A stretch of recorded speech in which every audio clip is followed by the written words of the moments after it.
Hey, how you doing? This is John, and welcome to John's Logbox. Today we're looking at Mystery Incorporated, Book 1. This is the 6th issue of 1963 that was missing. So when I did the Sunday Comics video on 1963, I didn't show this because I had no idea what it was. I knew it was going to show up. I knew I had it. So anyway, let's look at this. This is Alan Moore and company through Image Comics goofing on, let's pretend it's the year 1963. And this is their version of the Fantastic Four, Mayhem on Mystery Mile. So this is their other comics. No One Escapes the Fury. This is the Spider-Man, Tales of the Uncanny, starring the Ultra Special Agent, and N-Man. So that's the Hulk and Nick Fury, and that's Spider-Man. The goofs. First printing, 1993. So Mayhem of Mystery Mile. This is sensational script by affable Al Moore, Promethean pencils by roaring Rick Veitch, immaculate inks by Dash and Dave Gibbons, lyrical letters by Dandy Don Simpson, and charismatic chromas by Mary Marvin Kilroy. So the conceit here is that it's the year 1963, and these are the comics that come out at the time.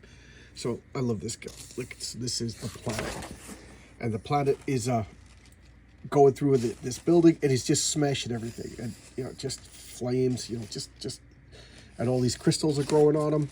And what's he doing? He's smashing the crystals reform, and then this electrical being is firing at him, and he zaps him with water. It turns into a little boy. You can see they're the analogs of the Fantastic Four. Forgive my cough, guys. I'm like pretty sick. So he's blasting through this gas, which is glowing and sparkling, and everybody's forming. And here he is. It's the planet. That's his name. I love that name. I just love this whole goof on the Fantastic Four. So that's the planet. That's Neon Queen, Crystal Man. Geez, why can't I remember what the boy is called? But he's like a live wire or something like that. So. And what are they doing? They're testing their defenses. That's just total comic book Fantastic Four stuff. So here they are. They're checking everything out. And now they're talking about their origin. They went into space on a planet. They found these statues that bestow upon them powers. So Tommy Baker, Biff Baker, Jeannie Morrow, and Craig Crandall.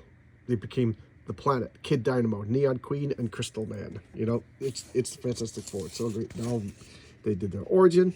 And now, they're going through their fan mail. They're looking at, other companies. It's just so true to the Marvel comic. And then there's this guy. What's he doing? He's walking backwards.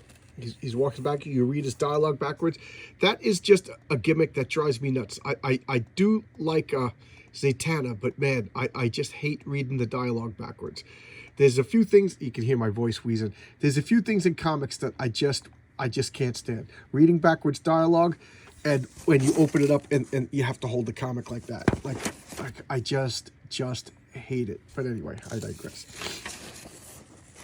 So there's an intruder in the Miracle Mile, which is their version of the Baxter Building, and he's walking backwards and talking backwards.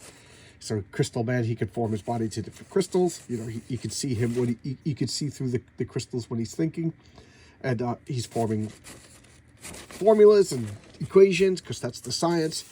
And they're going into like their version of the what do they call it,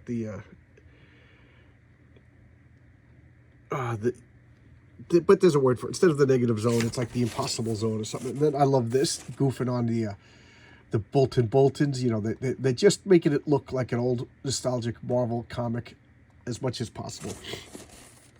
And here they're talking to the beings that gave them the powers, and she's getting trapped. The planet has to smash her through. And then this guy is just blasting everything, and he's just walking backwards and talking backwards. And, havoc ensues. They're in the public. They're fighting. It's just so much fun. Gigantic robot comes out. I love that face. And she's using their powers, which are basically useless, because to remember, the Invisible Woman was kind of like the invisible hostage for like the first 25 issues or so. And now this guy's reacting. He fires at him, but he's made out of living electricity, and but it causes water, and water always takes out the Johnny Storm guy, whether you're electricity or fire. And he gets zapped with computer. He turns him into binary and absorbs him into a computer because he's electrical charges. Now this guy is talking normal now, so they're like, what happened? And this is where I love it. So they're talking about this guy is from the future. He's from 1993.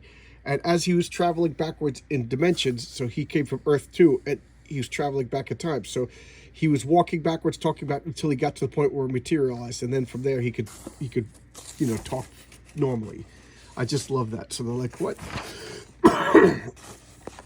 he needs our help. So now they got to go rescue the Kid Dynamo, and they're going into the Maybe machine.